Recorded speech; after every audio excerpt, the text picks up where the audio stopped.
ওমর রাদিয়াল্লাহু তাআলা আনহু আসছেন, আল্লাহর নবী সাল্লাল্লাহু আলাইহি ওয়াসাল্লামের হাতে কালেমা পড়ছেন। ঠিক নবীজির হাতে যখন ওমর কালেমা পড়ছে, তখন মুসলমানের সংখ্যা পূর্ণ হয়েছে 40 জন। মানে এর আগ পর্যন্ত ছিল 39 জন। ওমরের মাধ্যমে 40তম সংখ্যাটা পূর্ণ হয়েছে। আল্লাহ তাআলা তখন কোরআনুল কারীমের আয়াত নাজিল করছেন জিবরাইলকে পাঠিয়ে, ইয়া আইয়ুহান নাবিয়্যু হাসবুকাল্লাহু ওয়া মানিত্তাবাআকা মিনাল মুমিনিন। বন্ধু আমার, নবী আমার, এখন থেকে নিয়ে আপনার জন্য আমি আল্লাহই যথেষ্ট, এবং এই পর্যন্ত যে কয়জন মুমিন হয়েছে এরাই আপনার সহযোগিতার জন্য যথেষ্ট। তার মানে ওমর মুসলমান হয়েছে। এইবার আপনি আপনার কালেমা, আপনার দাওয়াত প্রকাশ্যে উন্মুক্ত বলতে থাকুন। হযরত ওমর রাদিয়াল্লাহু তাআলা আনহু তখন এই বাকি 39 জন সাহাবী সহ আল্লাহর নবী সাল্লাল্লাহু আলাইহি ওয়াসাল্লামকে নিয়ে খানায়ে কাবার সামনে এসে বলছে, ইয়া রাসূলুল্লাহ, আপনি সেজদা করেন। আর ওনাদেরকে বলছে, আপনারা সেজদা করেন আল্লাহর জন্য। আর ওমর রাদিয়াল্লাহু তাআলা একা তরবারি তুলে, মক্কার কুরাইশরা তো আগেই দাঁড়ায় আছে, তো তাদেরকে বলছে, যদি কেউ তার মায়ের বুক খালি করতে চাও তো একটা কূপ দিয়ে ফেলাই দেবা, আর কেউ হিম্মত করে। হযরত জিবরাইল আলাইহিস সালাম আসছেন। আয়েশা তখন বলছে, ইয়া রাসূলুল্লাহ, লাকাদ ইস্তাবশারা আহলুস সামাই ইসলামি ওমর।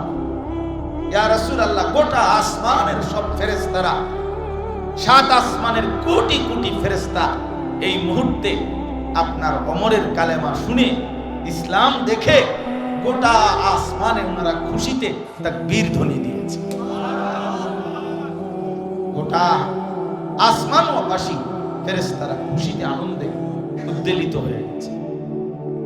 তাইলে আল্লাহ তাআলা যাকে চায়, আল্লাহু ইয়াজতাবি ইলাইহি মান ইয়াশা। এজন্য প্রিয় বন্ধু, আল্লাহ তাআলা চাইলে মানুষ বদলে, আল্লাহ তাআলা আমূল বদলায় দেয়, আমূল পরিবর্তন করে দেয়, জিন্দেগি গড়ে দেয়, সাজিয়ে দেয়, পরিবর্তন করে দেয়। আবার আল্লাহ তাআলার আরেকটা নিয়ম, ওই পরের অংশ আয়াতের, ওয়াহদি ইলাইহি মান ইউনিব। আল্লাহ তাআলা বলেন, এক তো হলো কাউকে কাউকে আল্লাহ ইচ্ছে করে একেবারে গুনাহ নাফরমানির অবস্থা থেকেই ইউটার্ন করে আল্লাহ তাকে ঈমানওয়ালা, আমলওয়ালা বানায় দেয়। এটা আল্লাহর একটা বহুত বড় মেহেরবানি। আর আরেকটা হলো আল্লাহ তাআলা বলেন, মান ইউনিব, যে আমি আল্লাহর দিকে ঝুঁকে আসে, আমি আল্লাহ, সে আসে যেদূর, তার চাইতে বেশি এগিয়ে আমি তাকে হেদায়েত দিয়ে দেব। এই হলো দ্বিতীয় তরফ। অর্থাৎ বান্দা যদি কিছুটা আগায়, আমি ভালো হতে চাই, আমি চরিত্রবান হতে চাই, আমি জীবনটা নষ্ট করতে চাই না, আমি আখিরাতকে পেতে চাই, আল্লাহ আমি আপনাকে চাই, এই একটু মানসিকতা তার ভিতরে আসছে। এখন সে সিদ্ধান্ত নিছে আল্লাহর রাস্তায় একটু আগাবে, ভালো হওয়ার একটু ফিকির করবে। তো আল্লাহ তাআলা বলেন, এমন দিল থেকে বান্দার মধ্যে যদি আমি দেখি যে আসলেই সে আমি আল্লাহর দিকে ঝুঁকছে, বাস্তবিক অর্থে সে আমার দিকে আসতে চাচ্ছে, আল্লাহর কসম আল্লাহ বলে আমি তাকে তার চাইতে এগিয়ে হেদায়েত দিয়ে থাকি। তাহলে দুই তরফ। এক হলো কাউকে আল্লাহ তাআলা চাইলে একদম পুরা ইউটার্ন করে মন্দ রাস্তা থেকে কল্যাণের পথে নিয়ে আসেন। আর কাউকে আল্লাহ তাআলা, বান্দা যদি একটু ঝুঁকে আগায়, তো আল্লাহ তাআলা তার চাইতে বেশি এগিয়ে তাকে হেদায়েত দিয়ে থাকে।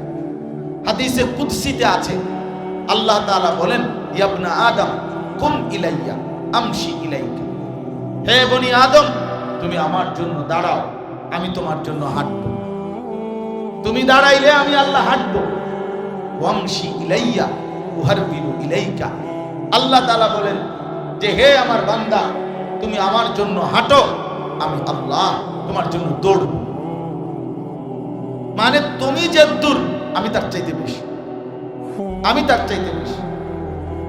তুমি 1 বিগত আসবা, আমি 1 হাত আসবো। তুমি 1 হাত আসবা, আমি 2 হাত আসবো। তুমি হাঁটতে হাঁটতে আসবা, আমি আল্লাহ তাআলা তাইতুকা হারবালাতান, আমি আল্লাহ তাআলা তোমার দিকে রহমত নিয়ে মাগফিরাত নিয়ে দৌড়তে দৌড়তে আসবো। এই জন্য প্রিয় ভাই, আল্লাহ তাআলা চাইলে মানুষ পরিবর্তন। ওয়ালাউলা ফাদলুল্লাহি আলাইকুম ওয়া রাহমাতুহু মা যাকা মিনকুম মিন আহাদিন আবাদা। আল্লাহর দয়া, আল্লাহর ফজল, অনুগ্রহ না হলে কেউ নিজেই নিজেকে পরিবর্তন করতে পারে না। ওয়ালাকিন্নাল্লাহা ইউযাক্কি মান ইয়াশা। এই আয়াতের দ্বিতীয় অংশ হলো আল্লাহ তাআলা বলেন যে আল্লাহই যাকে চান তিনি তাকে পরিশুদ্ধ করেন, পবিত্র করেন। তিনি তার জিন্দেগি, দিল, আত্মা, ভেতর বাহির আল্লাহই তাকে পুত, পবিত্র, সৌন্দর্যময় আল্লাহই করে দেন, আল্লাহই করে দেন, আল্লাহই করে দেন। ওয়ালাকিন্নাল্লাহা ইউযাক্কি মান ইয়াশা। আল্লাহ যাকে চান তাকে তিনি পবিত্র করেন। তাহলে এখানে একটা মৌলিক কথা এটা মনে রাখতে হবে যে কেউ যদি আমরা মনে করি, ছেলেরা তোমরাও যদি মনে করো আমি নিজে নিজে ভালো হয়ে যাব, হবে না।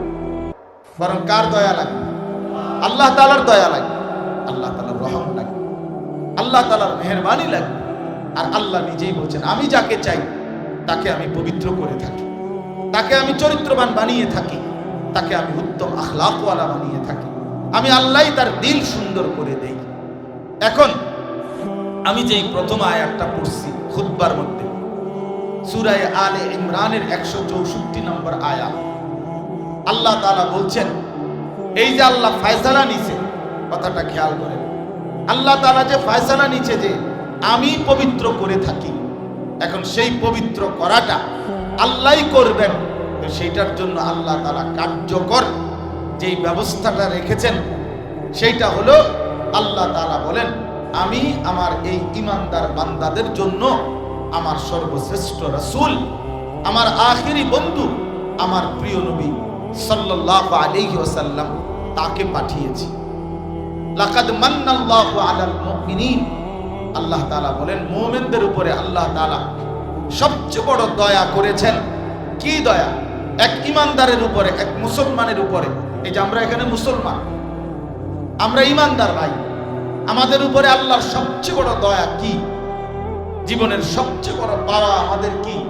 আল্লাহ তাআলা বলেন মুমিনের জন্য জীবনে আমি আল্লাহর সবচেয়ে বড় দয়া হলো আমার আখিরি রাসূল, আমার কলিজার টুকরা, আমার সবচেয়ে প্রিয় বন্ধু, আমার হাবিব, আমার দোস্ত নবী মুহাম্মদ সাল্লাল্লাহু আলাইহি ওয়াসাল্লাম, তাদেরকেই আমি আমার এই ঈমানদার বান্দাদের জন্য দিয়ে দিলাম। এটাই হলো আমি আল্লাহর সবচেয়ে বড় দয়া। এটা দয়া, আল্লাহর সবচেয়ে বড় দান যে আমরা নবীকে পেলাম, আমরা প্রিয় নবী সাল্লাল্লাহু আলাইহি ওয়াসাল্লামকে পেলাম, শ্রেষ্ঠতম রাসূলকে পেলাম, এমন একজন নবীকে পেলাম যার সবকিছু সুন্দর, যার সবকিছু শ্রেষ্ঠ, তার সব সুন্দর, সব সুন্দর। তিনি হাসলেও সুন্দর, তিনি কাঁদলেও সুন্দর, তিনি কথা বললেও সুন্দর, তিনি চুপ থাকলেও সুন্দর, তিনি হাঁটলেও সুন্দর, তিনি স্থির দাঁড়িয়ে থাকলেও সুন্দর, তিনি সুন্দর, সবচেয়ে সুন্দর। ওয়া আহসানু মিনকা লাম তারা কাত্তু আইনি ওয়া আজমালু মিনকা লাম তালিদিল হিসাউ। নবী সাল্লাল্লাহু আলাইহি সাল্লামের সাহাবী হযরত হাসান ইবনে সাবিত বলছে যে আয় নবী, আপনার চাইতে সুন্দর আমি এই দুই নয়নে আর কাউকে দেখি। আপনার চাইতে সুন্দর কাউকে কোনো মা জন্মই দেয় নাই, প্রসবই করে নাই, এমন সুন্দর। তাহলে তিনি সবচেয়ে সুন্দর, আবার তিনি সর্বশ্রেষ্ঠ, সব গুণে তিনি শ্রেষ্ঠ। জীবনের যত কিছু কল্পনা করা যায় মানুষের জীবনে, সমস্ত গুণে তিনি শ্রেষ্ঠ। বন্ধুর কাছেও শ্রেষ্ঠ, দুশ্মনের কাছেও শ্রেষ্ঠ। অর্থাৎ এই 1450 বছর ধরে আল্লাহ নবী সাল্লাল্লাহু আলাইহি ওয়াসাল্লামকে অসংখ্য অগণিত কোটি কোটি মুমিন নবীজির জীবন পরীক্ষা করছে, বিশ্লেষণ করছে, তাদের কাছেও নবীজি সর্বশ্রেষ্ঠ। আবার এই 1450 বছর ধরে কত কাফের, বেঈমান, মুশরিক, নাস্তিক, মুরতাদ, কত বিধর্মী, গবেষক, পণ্ডিত, দার্শনিক, বুদ্ধিজীবী কাফের তারা, কিন্তু তারা আমাদের নবী সাল্লাল্লাহু আলাইহি সাল্লামকে নিয়ে গবেষণা করেছে, তাদের কাছেও তিনি সর্বশ্রেষ্ঠ। এজন্য তিনি বন্ধুর কাছেও শ্রেষ্ঠ, দুশ্মনের কাছেও শ্রেষ্ঠ। আপন জনের কাছেও শ্রেষ্ঠ, পরের জনের কাছেও শ্রেষ্ঠ, সবার কাছেই তিনি সর্বশ্রেষ্ঠ। আল্লাহ তাআলা বলেন, এই সর্বশ্রেষ্ঠ রাসূল আমি তোমাদেরকে দিলাম, এটাই হলো আমার সবচেয়ে বড় দয়া, সবচেয়ে বড় ইহসান। এখন কেন দিলাম? আল্লাহ তাআলা বলেন, তিনটা উদ্দেশ্যে দিলাম। এক, ইয়াতলু আলাইহিম আয়াতিহি, আমার কালাম, আমার কোরআন আমার বান্দাদের সামনে তেলাওয়াত করবে, শোনাবে, শিখাবে। কোরআন তেলাওয়াত করবে, কোরআন শিখাবে, কোরআনের তেলাওয়াত উচ্চারণ করাবে, বিশুদ্ধ তেলাওয়াত করাবে। এইটা আমার রাসূলের মূল মাকসাদ। দুই নাম্বার, ওয়ায়ুযাক্কিহিম, এইটা বলার জন্য আমি বলছি। নবী সাল্লাল্লাহু আলাইহি সাল্লামের দ্বিতীয় দায়িত্ব, আল্লাহ তাআলা বলেন 23 বছরে আমি আমার রাসূলকে দিয়ে কি করলাম, কেন পাঠাইলাম? দ্বিতীয় জিম্মাদারি হলো ওয়ায়ুযাক্কিহিম, তিনি আমার বান্দাদের অন্তর পবিত্র করবেন, তাজকিয়া করবেন, ইসলাহ করবেন, সংশোধন করবেন। আমার বান্দাদের অন্তর থেকে সমস্ত মন্দ আখলাক, সমস্ত মন্দ স্বভাব দূরীভূত করে উত্তম স্বভাব দ্বারা সুসজ্জিত করে দিবেন, আখলাক দ্বারা সাজিয়ে দিবেন, জিন্দেগির দিলটা পরিশুদ্ধ করে দিবেন। এটা হলো তাজকিয়া। এটা নবী সাল্লাল্লাহু আলাইহি সাল্লামের 23 বছরের অন্যতম মিশন, দায়িত্ব। আর 3 নাম্বার হলো ওয়ায়ুআল্লিমুহুমুল কিতাবা ওয়াল হিকমা। আল্লাহ তাআলা বলেন, তৃতীয় দায়িত্ব হলো, কেন আমি নবীকে দিলাম? তৃতীয় জিম্মাদারি হলো কোরআন এবং সুন্নাহর আলোকে আমার বান্দাদের পুরা জীবন তিনি হাতে কলমে শিখিয়ে দেবে, গঠন করে দিবে, জীবন গঠন করবে, এই উদ্দেশ্যে। তাহলে আমাদের প্রিয় নবী সাল্লাল্লাহু আলাইহি সাল্লাম এই পৃথিবীতে আসছেন 3টি মহৎ উদ্দেশ্যে। 1 নাম্বার, কোরআনুল কারীমের তেলাওয়াত উম্মতের সামনে পেশ করবেন, বিশুদ্ধ তেলাওয়াত উম্মতকে শিখাবেন, এই উদ্দেশ্যে। 2 নাম্বার, সমস্ত ঈমানদার উম্মতের অন্তরকে সমস্ত মন্দ স্বভাব থেকে দূর করে উত্তম স্বভাব দ্বারা সাজিয়ে দেবেন। 3 নাম্বার, কোরআন এবং সুন্নাহর আলোকে আল্লাহ তাআলার পছন্দ মাফিক জিন্দেগি হাতে কলমে প্র্যাকটিক্যাল তালিম শিখিয়ে দিবেন। প্রত্যেকটা জীবনের হাসি, কান্না, আনন্দ, বেদনা, রাত দিন, একাকী, প্রকাশ্য, ঘর সংসার, দেশ জাতি রাষ্ট্র রাজনীতি, একাকী জীবন, ব্যক্তিগত বিষয়, ওযু, ইস্তেঞ্জা, বসরা, পায়খানা, এরপরে স্বামী স্ত্রী, রাতের দিনের যাবতীয় বিষয়াদি, সকল বিষয় একেবারে একটা সুই একটা সুতা। আল্লাহ নবী সাল্লাল্লাহু আলাইহি সাল্লাম শিখাইছেন যে এই গ্লাসের পানি, নবী সাল্লাল্লাহু আলাইহি সাল্লাম শিখিয়েছেন উম্মতকে যে তিনি 3 ঢোকে 3 নিঃশ্বাসে পানি পান করতেন। প্রতিটা নিঃশ্বাস গ্লাসের মধ্যে ফেলতেন না, নিঃশ্বাস বাহিরে ফেলতেন। লা ইয়াতানাফাসু ফিল ইনা, আল্লাহ নবী সাল্লাল্লাহু আলাইহি সাল্লাম পাত্রে, গ্লাসে, জগে, মগে নিঃশ্বাস ফেলতেন না, এবং 3 নিঃশ্বাসে কমপক্ষে পানি পান করতেন। এরপরে আরো বেশি হইতে পারে, কিন্তু কমপক্ষে 3 নিঃশ্বাসে পান করতেন। তাহলে কি বোঝা গেল? বোঝা গেল আল্লাহ নবী সাল্লাল্লাহু আলাইহি সাল্লাম উম্মতের নিঃশ্বাসটা কেমনে ফেলবে এটাও ঠিক করে দিয়েছে, এটাও ঠিক করে দিয়েছে, নিঃশ্বাস পর্যন্ত ঠিক করে দিয়েছে। ঘর বাহির, ওযু, ইস্তেঞ্জা, টয়লেট, বাথরুম, পেশাব, পায়খানা, রাত দিন, একাকী, প্রকাশ্য, জীবনের সকল অঙ্গনে, জীবনের প্রতিটা পদক্ষেপে, একেবারে আদনা থেকে আদনা, ছোট থেকে ছোট, বড় থেকে বড়, সব ব্যাপারে, সব বিষয়ে তিনি সর্বোচ্চ সুমহান আদর্শ কোরআন সুন্নাহর আলোকে আল্লাহ তাআলা কি চাচ্ছেন, জান্নাতের উপযোগীটা কেমন হইলে হবে, আখিরাতের মুক্তি কিভাবে মিলবে, ডান হাতে আমলনামা কিভাবে আসবে, ফুল সিরাত কিভাবে বিদ্যুতের মতো পার হবে, অর্থাৎ আখিরাত এবং জান্নাতের উপযোগী আল্লাহ যা চাইছেন তার শতভাগ প্র্যাকটিক্যাল আল্লাহ নবী সাল্লাল্লাহু আলাইহি সাল্লাম সাহাবায়ে কেরামের মাধ্যমে ওনাদের কাছে নবী সাল্লাল্লাহু আলাইহি সাল্লাম শিখিয়ে দিয়েছেন। এটাই নবী সাল্লাল্লাহু আলাইহি সাল্লামের মিশন ছিল। তাইলে প্রিয় ভাই, আমার বলার উদ্দেশ্য হলো, এবার আমি যে মূল বক্তব্যটা বলতে চাচ্ছি, ওই আয়াতের মাধ্যমে বললাম যে নিজেকে নিজে পরিবর্তন, বিশুদ্ধ আত্মশুদ্ধি করা যায় না, নিজে নিজে একাকী ভালো হওয়া যায় না। আল্লাহ বলেন আমার দয়া লাগে, আমার অনুগ্রহ লাগবে, আমার মেহেরবানি লাগবে। আর আল্লাহর দয়া, আল্লাহর অনুগ্রহ হইল, আল্লাহ নিজেই বললেন আমার দয়া আমি আমার রসুলকে পাঠাইলাম। তাহলে আমার রসুলকে দিয়ে ওই যেই উদ্দেশ্য তাজকিয়া, অন্তর পরিশুদ্ধ করা, আত্মা বিশুদ্ধ করা, এটা আমি আল্লাহ আমার বন্ধুকে দিয়ে করাইলাম। তাইলে এখন আমাদের দায়িত্ব কি? আমাদের দায়িত্ব হলো দুইটা কথা। এক নাম্বার কথা হলো আত্মশুদ্ধি, বাস্তবিক অর্থে আমাদের প্রত্যেকের জন্য ফরজে আইন, অর্থাৎ নিজের অন্তরকে মন্দ স্বভাব থেকে পবিত্র করা, উত্তম স্বভাব দ্বারা সজ্জিত করা নিজেকে মুসলমান হিসাবে, এটা আমাদের জন্য বাধ্যতামূলক দায়িত্ব। এটা খামখেয়ালি বিষয় না, খামখেয়ালি বিষয় না। লোকের সামনে অথবা কখনো কখনো কারো সামনে একটু ভদ্রতা দেখাইলাম, একটু সুন্দর দুইটার বাক্য বললাম, এটাকে আখলাক বলে না, এটাকে আখলাক বলে না ভাই, আখলাক বলে না। আঙ্কেলের সামনে আপনি, ভাই তোমার অসুবিধা হলে চেয়ারে বসো, চেয়ার নাও, আছে চেয়ার আছে, নেও, সমস্যা নাই, চেয়ার নাও। তুমি বারবার মাথা উঠাইলে অন্যদের কষ্ট হয়। আমি হয়তো এমনি বসো, আসন ধরে, যেমনি সুবিধা হয়। তো এই জন্য বললাম যে এটা জরুরি, এটা আমার দায়িত্ব। আল্লাহ তাআলা কোরআনুল কারীমের মধ্যে বলছেন কাদ আফলাহা মান তাযাক্কা, সফল হয়েছে সে, মান তাযাক্কা, যে তার অন্তরকে পবিত্র করেছে। আল্লাহ বলছেন 14টা কসম করে। কোরআনুল কারীমের মধ্যে অনেক কসম আছে, কসম আল্লাহ কসম করে করে বলছেন। তার মধ্যে একটা সূরাতে আল্লাহ তাআলা 14টা কসম করছে একসাথে, একসাথে। ওয়াশ-শামসি ওয়া দুহাহা ওয়াল কামারি ইযা তালাহা ওয়ান নাহারি ইযা জাল্লাহা ওয়াল লাইলি ইযা ইয়াগশাহা। এইভাবে প্রতিটার মধ্যে দুইটা দুইটা করে মোট 14টা কসম করে আল্লাহ বলেন, বান্দা আমি 14 বার কসম করে বললাম কাদ আফলাহা মান যাক্কাহা, যে তার অন্তরকে বিশুদ্ধ করেছে সেই কেবল সফল হয়েছে।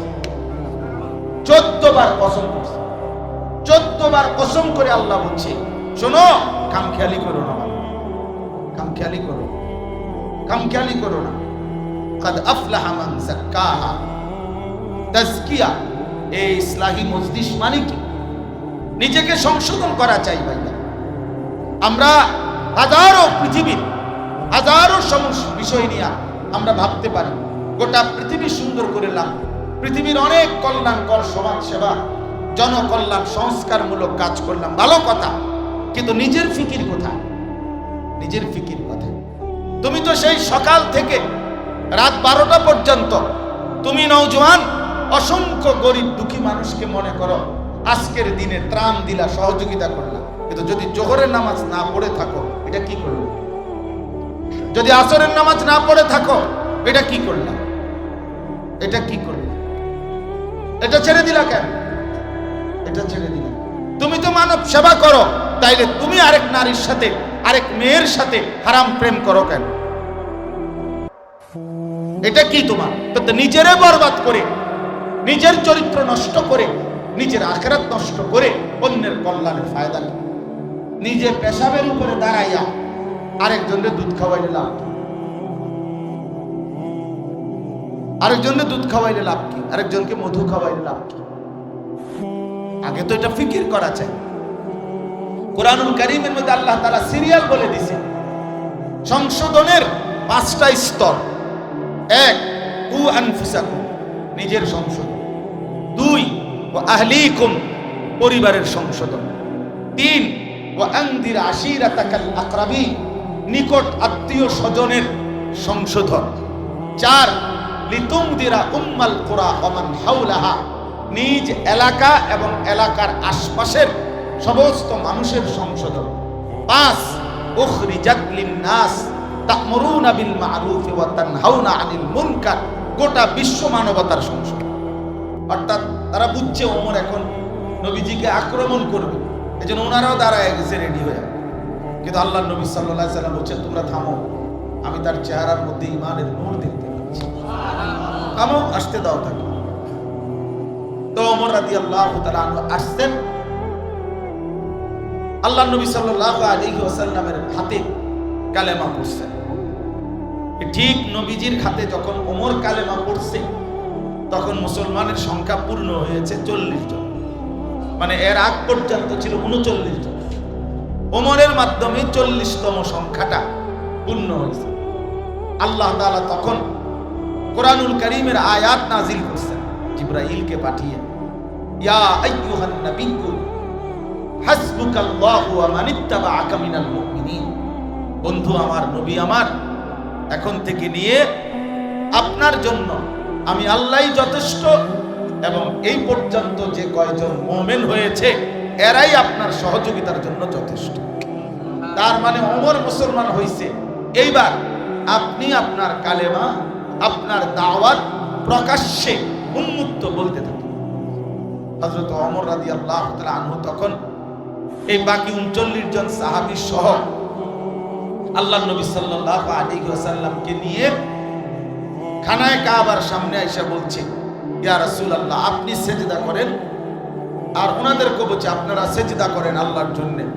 আর ওমর রাদিয়াল্লাহু তাআলা একা তরবারি তুলে, মক্কার কুরাইশরা তো আগেই দাঁড়ায় আছে, তো তাদেরকে বলছে যদি কেউ তার মায়ের বুক খালি করতে চাও তা একটা কূপ দিয়ে ফালাই দিবা, আর কেউ হিম্মত করে। হযরত জিবরাইল আলাইহিস সালাম আসছে।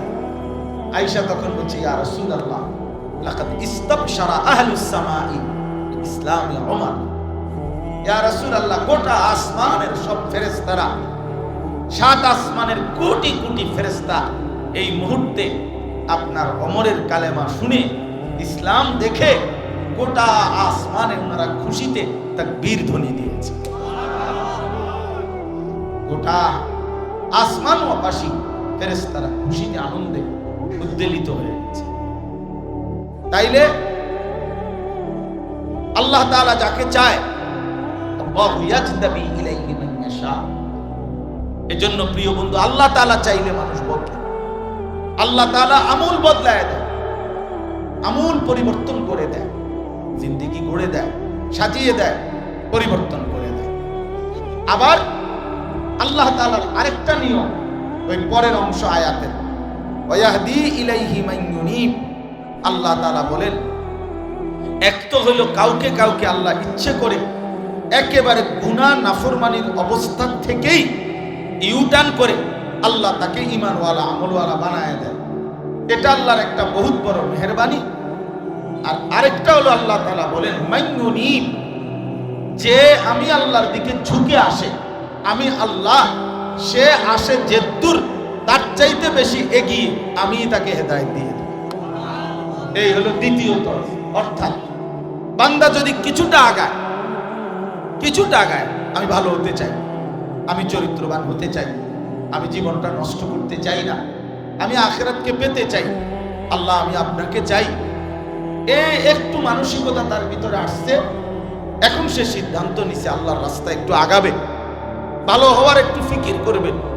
আল্লাহ তাআলা বলেন, এমন দিল থেকে বান্দার মধ্যে যদি আমি দেখি যে আসলেই সে আমি আল্লাহর দিকে ঝুঁকছে, বাস্তবিক অর্থে সে আমার দিকে আসতে চাচ্ছে, আল্লাহর কসম আল্লাহ বলে আমি তাকে তার চাইতে এগিয়ে হেদায়েত দিয়ে থাকি। তাহলে দুই তরফ। এক হলো কাউকে আল্লাহ তাআলা চাইলে একদম পুরা ইউটার্ন করে মন্দ রাস্তা থেকে কল্যাণের পথে নিয়ে আসেন। আর কাউকে আল্লাহ তাআলা, বান্দা যদি একটু ঝুঁকে আগায়, তো আল্লাহ তাআলা তার চাইতে বেশি এগিয়ে তাকে হেদায়েত দিয়ে থাকে। হাদিসে কুদসিতে আছে, আল্লাহ তাআলা বলেন, ইয়া ইবনা আদম কুম ইলাইয়া আমশি ইলাইকা। হে বনি আদম, তুমি আমার জন্য দাঁড়াও, আমি তোমার জন্য হাঁটব। তুমি দাঁড়াইলে আমি আল্লাহ হাঁটব। ওয়ামশি ইলাইয়া উহারবিলু ইলাইকা। আল্লাহ তাআলা বলেন যে হে আমার বান্দা, তুমি আমার জন্য হাঁটো, আমি আল্লাহ তোমার জন্য দৌড়ব। মানে তুমি যে দূর, আমি তার চাইতে বেশি, আমি তার চাইতে বেশি। তুমি 1 বিগত আসবা, আমি 1 হাত আসবো। তুমি 1 হাত আসবা, আমি 2 হাত আসবো। তুমি হাঁটতে হাঁটতে আসবা, আমি আল্লাহ তাআলা তাইতুকা হারবালাতান, আমি আল্লাহ তাআলা তোমার দিকে রহমত নিয়ে, মাগফিরাত নিয়ে দৌড়তে দৌড়তে আসবো। এই জন্য প্রিয় ভাই, আল্লাহ তাআলা চাইলে মানুষ পরিবর্তন, ওয়ালাউলা ফাদলুল্লাহি আলাইকুম ওয়া রাহমাতুহু মা যাকা মিনকুম মিন আহাদিন আবাদা। আল্লাহর দয়া, আল্লাহর ফজল, অনুগ্রহ না হলে কেউ নিজেই নিজেকে পরিবর্তন করতে পারে না। ওয়ালাকিন্নাল্লাহা ইউযাক্কি মান ইয়াশা। এই আয়াতের দ্বিতীয় অংশ হলো আল্লাহ তাআলা বলেন যে আল্লাহই যাকে চান তিনিই তাকে পরিশুদ্ধ করেন, পবিত্র করেন। তিনি তার জিন্দেগি, দিল, আত্মা, ভেতর বাহির আল্লাহই তাকে পুত, পবিত্র, সৌন্দর্যময় আল্লাহই করে দেন, আল্লাহই করে দেন, আল্লাহই করে দেন। ওয়ালাকিন্নাল্লাহা ইউযাক্কি মান ইয়াশা। আল্লাহ যাকে চান তাকে তিনি পবিত্র করেন। তাহলে এখানে একটা মৌলিক কথা এটা মনে রাখতে হবে যে কেউ যদি আমরা মনে করি, ছেলেরা তোমরাও যদি মনে করো আমি নিজে নিজে ভালো হয়ে যাব, হবে না। বরং কার দয়া লাগে? আল্লাহ তাআলার দয়া লাগে, আল্লাহ তাআলার রহম লাগে, আল্লাহ তাআলার মেহেরবানি লাগে। আর আল্লাহ নিজেই বলছেন আমি যাকে চাই তাকে আমি পবিত্র করে থাকি, তাকে আমি চরিত্রবান বানিয়ে থাকি, তাকে আমি উত্তম আখলাকওয়ালা বানিয়ে থাকি। আমি আল্লাহই তার দিল সুন্দর করে দেই। এখন আমি যেই প্রথম আয়াতটা পড়ছি খুতবার মধ্যে, সূরা আলে ইমরানের 164 নম্বর আয়াত, আল্লাহ তাআলা বলছেন এই যে আল্লাহ ফয়সালা নিছে, কথাটা খেয়াল করেন। আল্লাহ তাআলা যে ফয়সালা নিছে যে আমি পবিত্র করে থাকি, এখন সেই পবিত্র করাটা আল্লাহই করবেন। তো সেইটার জন্য আল্লাহ তাআলা কার্যকর যেই ব্যবস্থাটা রেখেছেন সেইটা হলো আল্লাহ তাআলা বলেন আমি আমার এই ঈমানদার বান্দাদের জন্য আমার সর্বশ্রেষ্ঠ রাসূল, আমার আখেরি বন্ধু, আমার প্রিয় নবী সাল্লাল্লাহু আলাইহি ওয়াসাল্লাম তাকে পাঠিয়েছি। লাকাদ মান্নাল্লাহু আলাল মুমিনিন। আল্লাহ তাআলা বলেন মুমিনদের উপরে আল্লাহ তাআলা সবচেয়ে বড় দয়া করেছেন। কি দয়া? এক ঈমানদারের উপরে, এক মুসলমানের উপরে। এই যে আমরা এখানে মুসলমান, আমরা ঈমানদার ভাই, আমাদের উপরে আল্লাহর সবচেয়ে বড় দয়া কি? জীবনের সবচেয়ে বড় পাওয়া আমাদের কি? আল্লাহ তাআলা বলেন মুমিনের জন্য জীবনে আমি আল্লাহর সবচেয়ে বড় দয়া হলো আমার আখিরি রাসূল, আমার কলিজার টুকরা, আমার সবচেয়ে প্রিয় বন্ধু, আমার হাবিব, আমার দোস্ত নবী মুহাম্মদ সাল্লাল্লাহু আলাইহি ওয়াসাল্লাম, তাদেরকেই আমি আমার এই ঈমানদার বান্দাদের জন্য দিয়ে দিলাম। এটাই হলো আমি আল্লাহর সবচেয়ে বড় দয়া। এটা দয়া, আল্লাহর সবচেয়ে বড় দান যে আমরা নবীকে পেলাম, আমরা প্রিয় নবী সাল্লাল্লাহু আলাইহি ওয়াসাল্লামকে পেলাম, শ্রেষ্ঠতম রাসূলকে পেলাম, এমন একজন নবীকে পেলাম যার সবকিছু সুন্দর, যার সবকিছু শ্রেষ্ঠ, তার সব সুন্দর, সব সুন্দর। তিনি হাসলেও সুন্দর, তিনি কাঁদলেও সুন্দর, তিনি কথা বললেও সুন্দর, তিনি চুপ থাকলেও সুন্দর, তিনি হাঁটলেও সুন্দর, তিনি স্থির দাঁড়িয়ে থাকলেও সুন্দর, তিনি সুন্দর, সবচেয়ে সুন্দর। ওয়া আহসানু মিনকা লাম তারা কাত্তু আইনি ওয়া আজমালু মিনকা লাম তালিদিন নিসাউ। নবী সাল্লাল্লাহু আলাইহি সাল্লামের সাহাবী হযরত হাসান ইবনে সাবিত বলছে যে আয় নবী, আপনার চাইতে সুন্দর আমি এই দুই নয়নে আর কাউকে দেখি না। আপনার চাইতে সুন্দর কাউকে কোনো মা জন্মই দেয় নাই, প্রসবই করে নাই, এমন সুন্দর। তাহলে তিনি সবচেয়ে সুন্দর, আবার তিনি সর্বশ্রেষ্ঠ, সব গুণে তিনি শ্রেষ্ঠ। জীবনের যত কিছু কল্পনা করা যায় মানুষের জীবনে, সমস্ত গুণে তিনি শ্রেষ্ঠ। বন্ধুর কাছেও শ্রেষ্ঠ, দুশ্মনের কাছেও শ্রেষ্ঠ। অর্থাৎ এই 1450 বছর ধরে আল্লাহ নবী সাল্লাল্লাহু আলাইহি ওয়াসাল্লামকে অসংখ্য অগণিত কোটি কোটি মুমিন নবীজির জীবন পরীক্ষা করছে, বিশ্লেষণ করছে, তাদের কাছেও নবীজি সর্বশ্রেষ্ঠ। আবার এই 1450 বছর ধরে কত কাফের, বেঈমান, মুশরিক, নাস্তিক, মুরতাদ, কত বিধর্মী, গবেষক, পণ্ডিত, দার্শনিক, বুদ্ধিজীবী কাফের তারা, কিন্তু তারা আমাদের নবী সাল্লাল্লাহু আলাইহি সাল্লামকে নিয়ে গবেষণা করেছে, তাদের কাছেও তিনি সর্বশ্রেষ্ঠ। এজন্য তিনি বন্ধুর কাছেও শ্রেষ্ঠ, দুশ্মনের কাছেও শ্রেষ্ঠ, আপনজনের কাছেও শ্রেষ্ঠ, পরের জনের কাছেও শ্রেষ্ঠ, সবার কাছেই তিনি সর্বশ্রেষ্ঠ। আল্লাহ তাআলা বলেন এই সর্বশ্রেষ্ঠ রাসূল আমি তোমাদেরকে দিলাম, এটাই হলো আমার সবচেয়ে বড় দয়া। সবচেয়ে বড় ইহসান। এখন কেন দিলাম? আল্লাহ তাআলা বলেন তিনটা উদ্দেশ্যে দিলাম। এক, ইয়াতলু আলাইহিম আয়াতিহি, আমার কালাম, আমার কোরআন আমার বান্দাদের সামনে তেলাওয়াত করবে, শোনাবে, শিখাবে। কোরআন তেলাওয়াত করবে, কোরআন শিখাবে, কোরআনের তেলাওয়াত উচ্চারণ করাবে, বিশুদ্ধ তেলাওয়াত করাবে। এটা আমার রাসূলের মূল মাকসাদ। দুই নাম্বার, ওয়ায়ুযাক্কিহিম, এইটা বলার জন্য আমি বলছি। নবী সাল্লাল্লাহু আলাইহি সাল্লামের দ্বিতীয় দায়িত্ব, আল্লাহ তাআলা বলেন 23 বছরে আমি আমার রাসূলকে দিয়ে কি করলাম, কেন পাঠাইলাম? দ্বিতীয় জিম্মাদারি হলো ওয়ায়ুযাক্কিহিম, তিনি আমার বান্দাদের অন্তর পবিত্র করবেন, তাজকিয়া করবেন, ইসলাহ করবেন, সংশোধন করবেন। আমার বান্দাদের অন্তর থেকে সমস্ত মন্দ আখলাক, সমস্ত মন্দ স্বভাব দূরীভূত করে উত্তম স্বভাব দ্বারা সুসজ্জিত করে দিবেন, আখলাক দ্বারা সাজিয়ে দিবেন, জিন্দেগির দিলটা পরিশুদ্ধ করে দিবেন। এটা হলো তাজকিয়া। এটা নবী সাল্লাল্লাহু আলাইহি সাল্লামের 23 বছরের অন্যতম মিশন, দায়িত্ব। আর 3 নাম্বার হলো ওয়ায়ুআল্লিমুহুমুল কিতাবা ওয়াল হিকমা। আল্লাহ তাআলা বলেন তৃতীয় দায়িত্ব হলো, কেন আমি নবীকে দিলাম? তৃতীয় জিম্মাদারি হলো কোরআন এবং সুন্নাহর আলোকে আমার বান্দাদের পুরা জীবন তিনি হাতে কলমে শিখিয়ে দেবে, গঠন করে দিবে, জীবন গঠন করবে, এই উদ্দেশ্যে।